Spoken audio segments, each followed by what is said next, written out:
Welcome to Elevate Louisiana Engage podcast. Elevate Louisiana was founded earlier this year to empower women leaders throughout Louisiana by connecting and educating them on the challenges impacting our state with data-driven, nonpartisan solutions to make a better future for Louisiana. Hello, I'm your host, Julie Stokes. Today, we are recording the first in a four-part series on the state of education in Louisiana. These four videocasts are a prologue to an interactive webinar on September 24th between the members of Elevate Louisiana and our four speakers. Elevate's September 24th webinar will be a forum where our members will discuss Louisiana's education policies with the policymakers themselves so that our civic leaders get a more engaged understanding and are able to engage in building a better future for our state. Our guest today is Libbie Sonnier, who serves as the Executive Director of the Louisiana Policy Institute for Children, where she leverages her nearly 20-year career supporting young children and their families.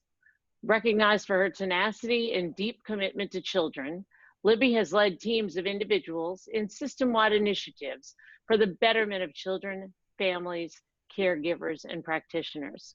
Welcome, Libbie. Julie, thanks for having me. It's so nice to have you here. And I actually want to make note that Libbie is one of our Elevate members. So we thank you for your involvement in our group and look forward to ways that we can make a difference here in Louisiana. I would like to just start with, share with us a little bit about the Policy Institute for Children. Sure. The Louisiana Policy Institute for Children is an independent source of data, research, and pertinent information for policymakers, stakeholders, and the public at large, really around issues related to young children in Louisiana birth to 4.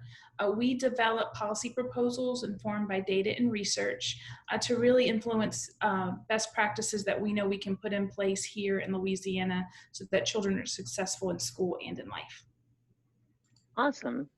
So the Louisiana Policy Institute for Children has done a series of surveys on the impact of COVID-19 on childcare providers.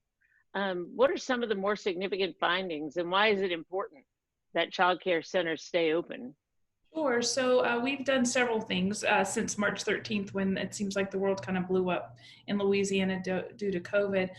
We have done a series of 3 so far surveys on the impact of COVID on childcare providers in our state. We felt it was really important to understand the needs of childcare providers in Louisiana. We knew that there would probably be some national data, but we wanted to make sure at the Louisiana Policy Institute for Children, we were really telling the story of Louisiana providers and the impact of COVID. High-level findings were that we knew that we could potentially lose, 2/3 of our childcare providers in the state if we didn't do some type of planning, and that's a result of the survey. We found out that our providers really wanted to make sure that they had access to grants and not just things like the PPP, SBA loans and those types of things, because they're not always the most useful or most appropriate type of funding to go through that SBA process. We were also able to learn that these providers really needed support with getting materials such as, PPE equipment, cleaning supplies, thinking about reopening and what that would look like for large or small centers, and really to think about what the needs of other family as well. And childcare really is important because it's the industry that supports all other industries. If families can't get back to work, then, we can't have a thriving economy. And so we really wanted to make sure we use the data from these surveys to really influence policy. And that really helped us work very closely with the Louisiana Department of Education, because then they were in turn able to put out grants and do the things that the childcare providers knew that they needed. Oh, that's good. Could you tell us just a little bit more about those grants and how that's working? Sure. So the Louisiana Department of Education got around $86–87 million through the Child Care Development Block Grant CARES Act funds. And so we were able to take that money and really push it out to the centers.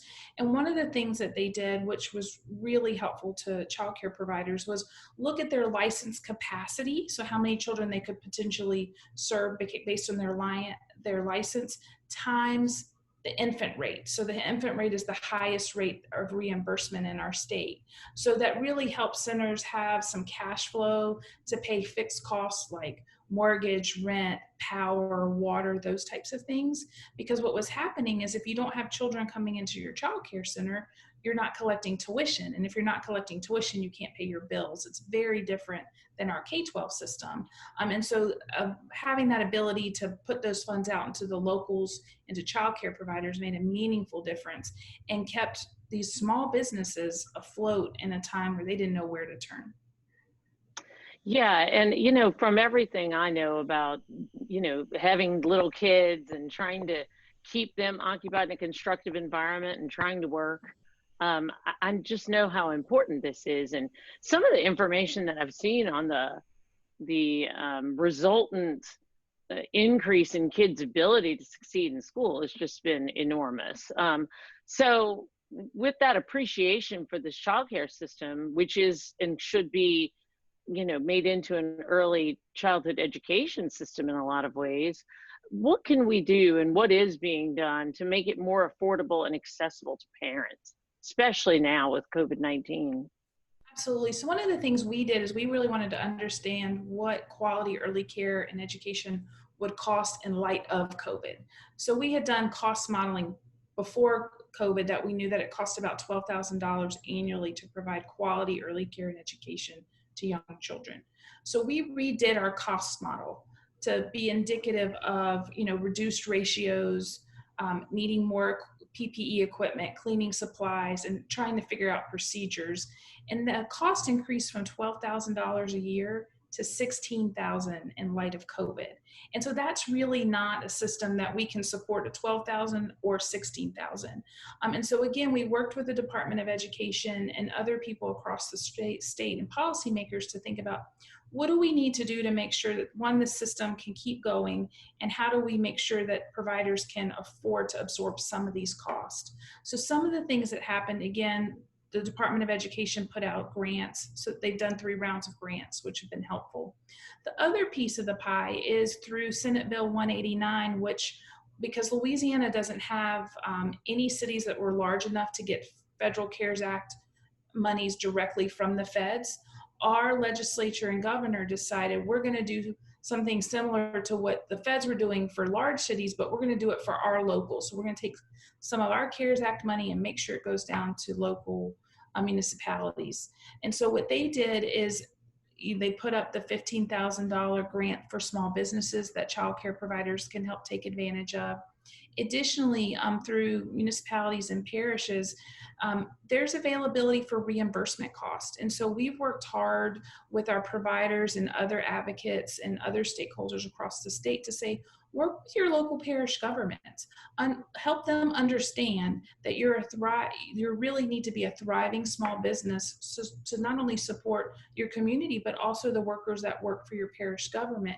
And that maybe if there are funds available, you could get reimbursed for PPE and cleaning costs and those types of things. And so we've had some real dynamic conversations with the Municipal Association and Police Jurors Association here in the state that said, this is viable for us. Let's see if there are funds available that we could help support this industry. And so what we've really seen is our legislature and our governor free up some monies that could potentially be allowed to use to support early care and education at the local level. It wasn't explicitly written that way, but we took the opportunity to really educate our stakeholders that this is an important avenue that you can access funds.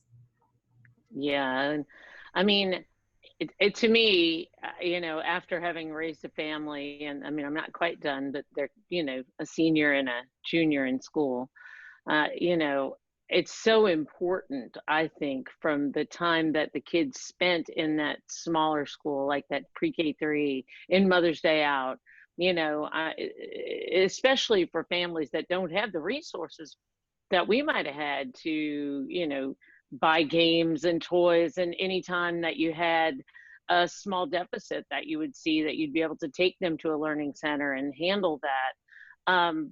When I look at early childhood education, what are some of the long-term impacts for the kids?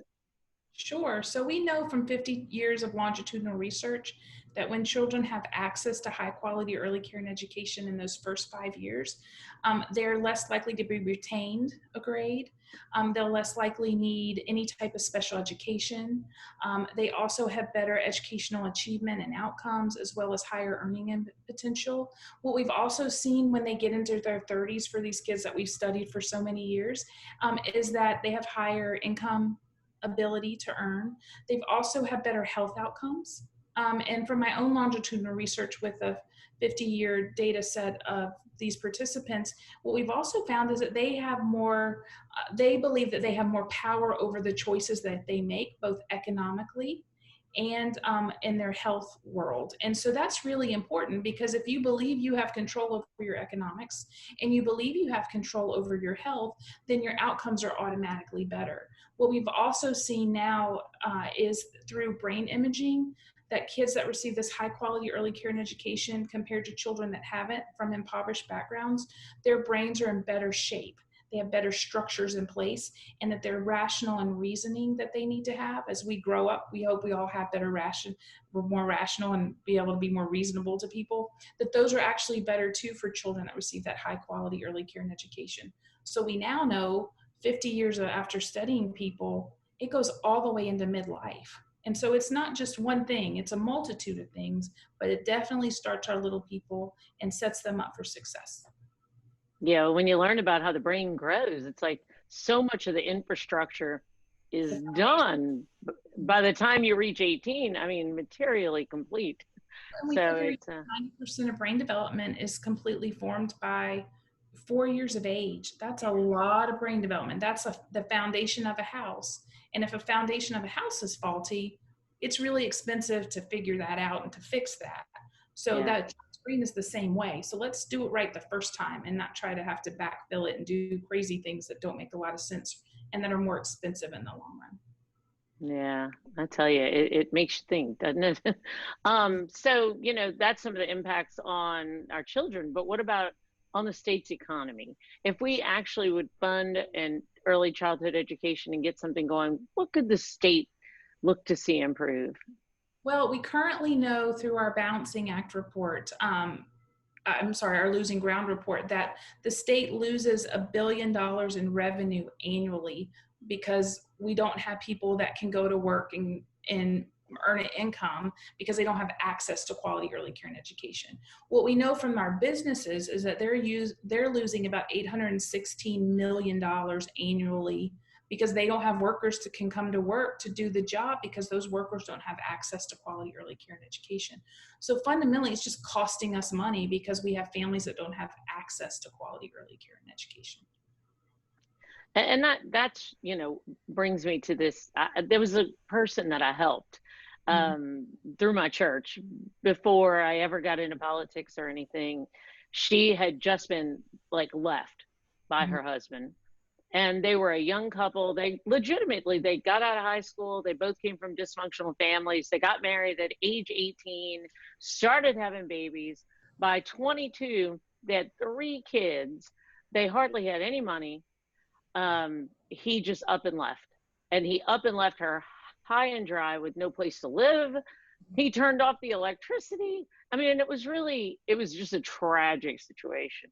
So I was trying to help her put together resources to live and trying to figure out, what moves she could make to be able to have any semblance of a normal life whatsoever. The girl didn't have a car. She didn't have a computer. I mean, it was just literally a very difficult situation to watch.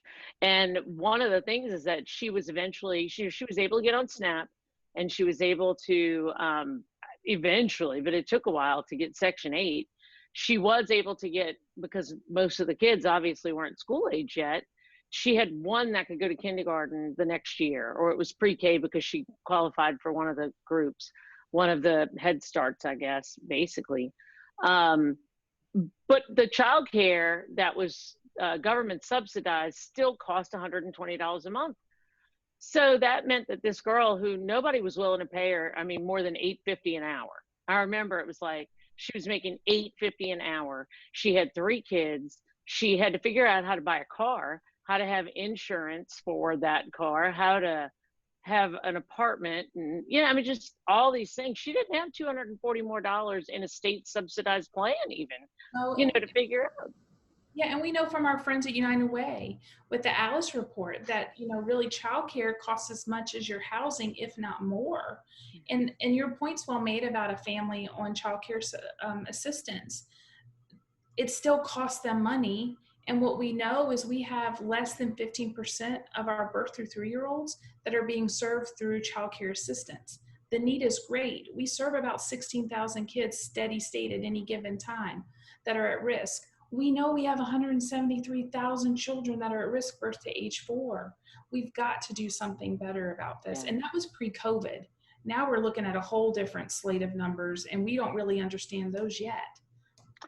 Well, and we've talked about some of the difficulty with getting, heck, college kids and high schoolers and middle schoolers back to school, and how many people are worried about it, how the teachers are worried about it. I mean, it seems like even though little kids, like in early childhood, care, aren't in the same sort of situation for catching COVID themselves and having really bad reactions, Right. that they go straight home and presumably, I would think, propose a risk it's a risk to the provider, it's a risk to the parent, the grandparent, everybody else in the child's life. So how's that going out there? Well, I've been really proud and in awe of our childcare industry. They have really worked very hard to mitigate any spread of the virus. They have really done movement management, like if you're in this classroom, you stay in this classroom, you're not going to interact with another classroom, so that spread of the virus is really mitigated as much as possible. They put procedures in place about who comes in and out of the building and how that's limited. They, cleaning procedures, all of those types of things. But at the end of the day, we still are in a state that doesn't have full control of the virus. And we don't know, no one knows the full effects of the virus, even if young children are carriers and they don't exhibit symptoms.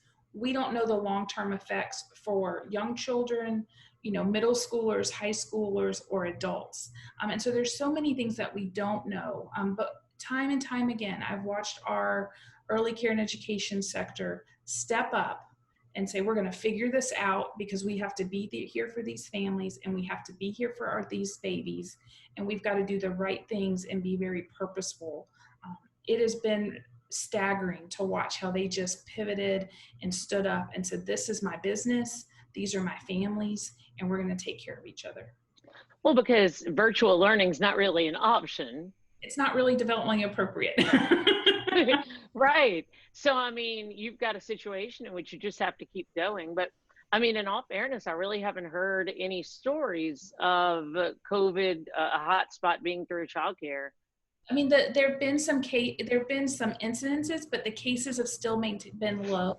And if it's a teacher that contracts it, the child care centers have procedures in place, again, to really support that teacher so that they can go home, recover, and not have to worry that they're not going to have an income. For the providers that can do that, like, they've really stepped up to bait, that. And we have friends like Paula Polito in Jefferson Parish, who's, has worked all over the state to try to help in different places to make sure that we're doing the right things. We have providers across the state that are just, they're opening their arms and saying, we will figure this out together. And it's really been humbling.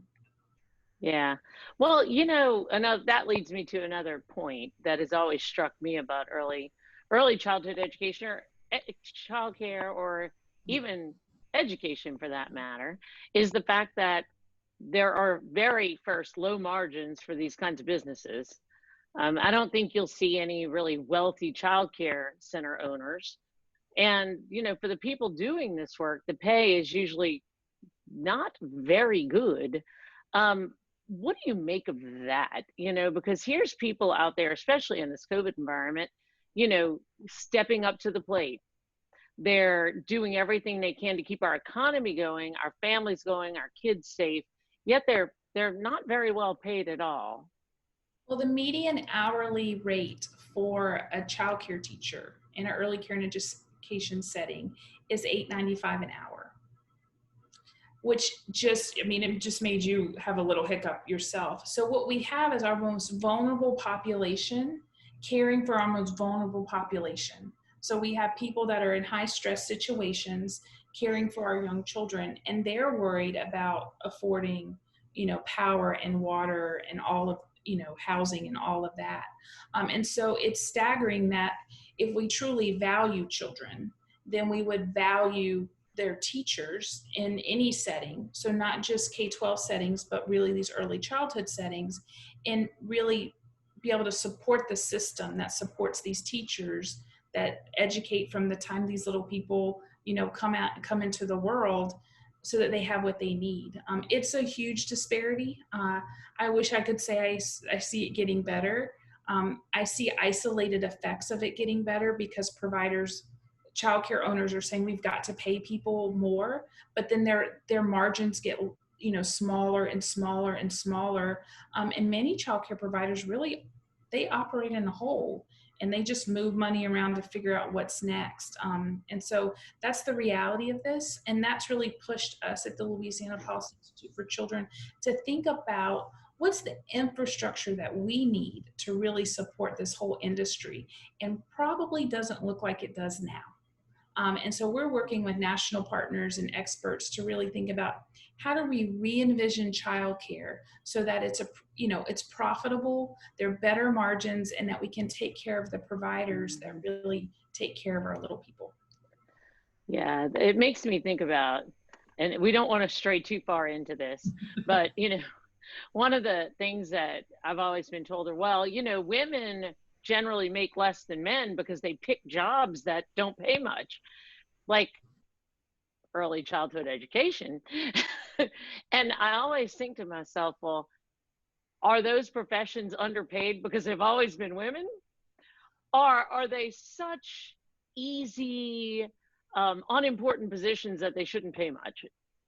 I think it's a value judgment. And so someone right. like me that has a few advanced degrees and some education behind my name and knows more about children than I should. I am as, educated and as some other people are. And we just don't, I just fundamentally think we don't value children.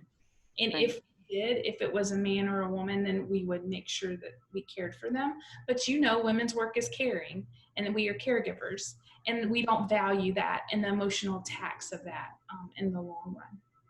Well, because I can tell you from a laugh, but volunteering in kids' church on Sundays, that there's nothing easy about caring for little kids. I mean, there's just nothing easy about it. Now, one of the things that struck me in my final year in the legislature, so this year we've had COVID, and it's really a much more difficult situation to try to find the funding that the early childhood education groups, especially your group, has been after from the state to try to provide early childhood education for everybody who needs it and can't afford it generally. And I remember that in the 2019 session, the bar for that was $86 million. And I thought when we started the session with an extra, I don't remember how much it was, but it was like $350 million or something. And I thought, well, certainly $86 million in the scheme of this surplus and everything, we should be able to do this because it would create such a big change.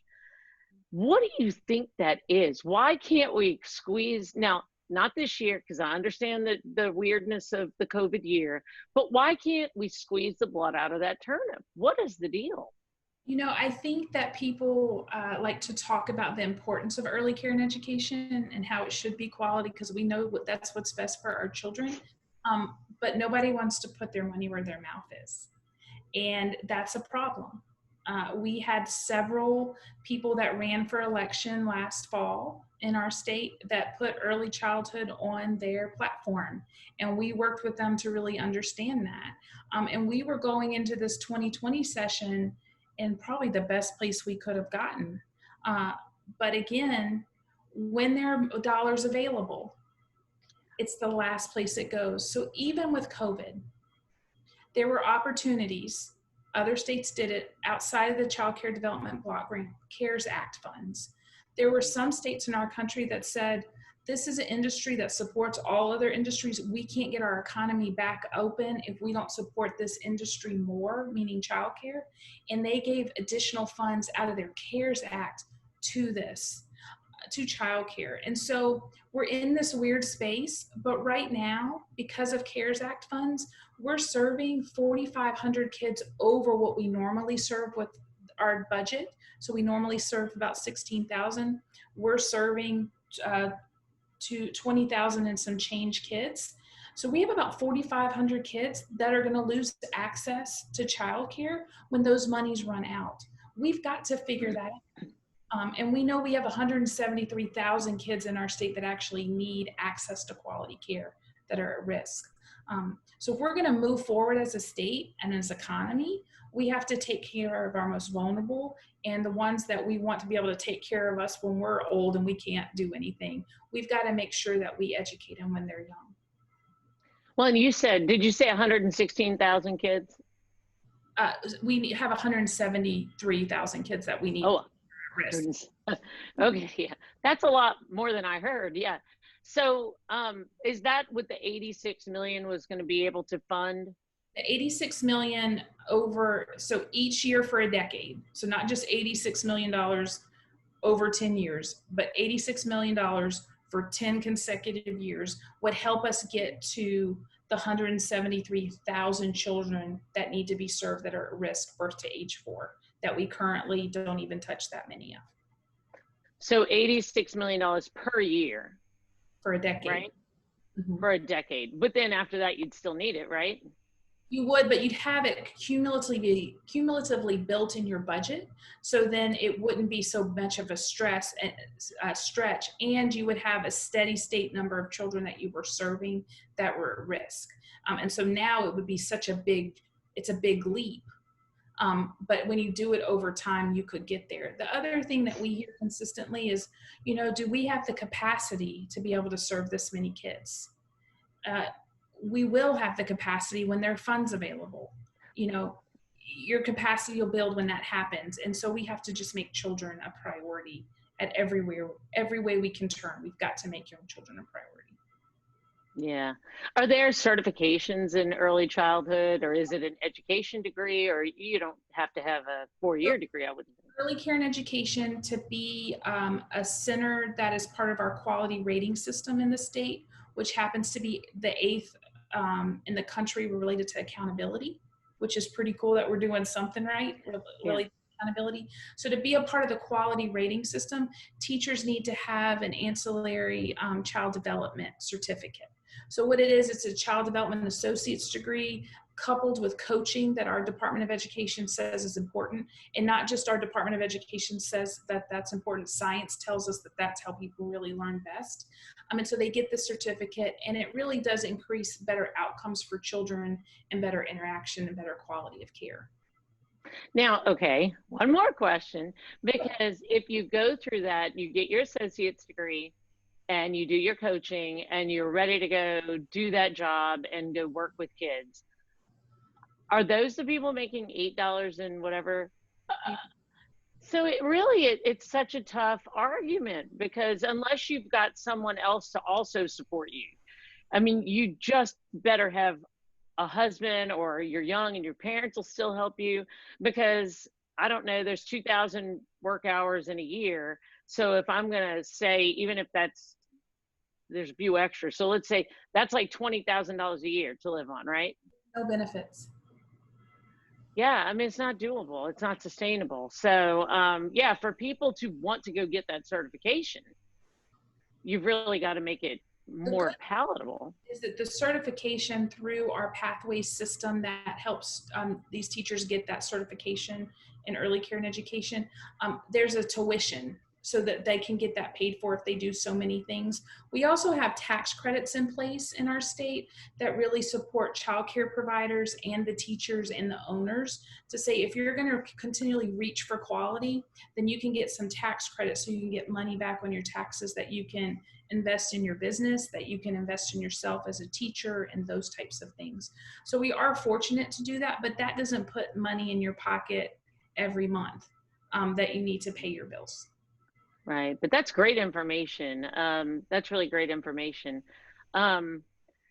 So I guess, when I think about this, I know that we need the increased funding. We need more people to be interested. We need somehow for them to be able to be paid more so that they can be interested. So that all comes back to funding. And for the legislature to move and for them to understand the importance, we have to really engage community stakeholders and honestly the public at large. So how can we engage? Well, first of all, let me say that Elevate wants to be involved with this and we want to help. But how can we engage the community stakeholders to advocate for increased investment in early childhood education? What can we do and what do we need? It's a great question. One, I'm just happy that Elevate has picked up this banner since you started Elevate, because to know that they're a group of women that really understand the need for increased access to childcare. One of the things that we have done historically since our organization started several years ago is we've really gone after the business community for them to understand the economic impact as well as the job creation mechanism when we have access to quality care for families, that is really meaningful. And like we talked about earlier, what it costs the state. The other thing is that we have to educate just stakeholders at large that we've got to make sure that we invest in young children because it pays dividends later. It's a 13% return on investment for every year, that you have children in early care and education. Julie, I don't know about you, but I can't put my money anywhere and get that type of return on investment. It's just not possible, but it makes sense to put it in our children.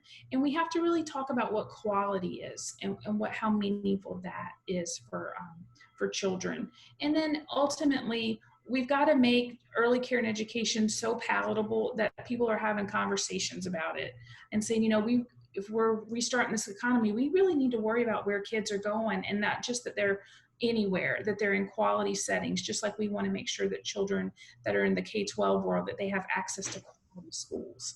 So it's the same thing. We want to make sure that they have access. And so as stakeholders, we really encourage everybody, reach out to your legislature, reach out to your elected officials.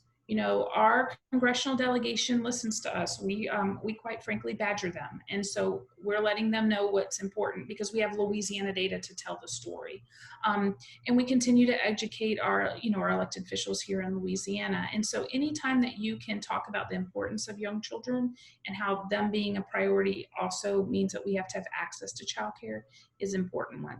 We spend all of our days and nights at the Louisiana Policy Institute for Children really thinking about how do we message to not just our elected officials, but also to the community at large so that they know that the investments in early care and education matter over the life course of a child. Well, we also have on our founding board, Melanie Bronfin, who is also the founder for the Louisiana Institute. And I couldn't be more impressed with her and just how she works and her ideas. And so I know that she's built you guys a really sturdy foundation over there. And Libbie, it sounds like you're doing a good job of carrying that banner, and we just appreciate that so much. Thanks for having me. You bet. Well, that's about all the time we have for today. I'd like to thank our guest, Libbie Sonnier. We look forward to spending more time with you on September 24th. If you're interested in joining Elevate Louisiana and want to be part of the larger interactive webinar on education policy on September 24th, please contact us through social media on Facebook at Elevate LA, which is ELLEVATELA, or by visiting us on our website at www.elevatela.org.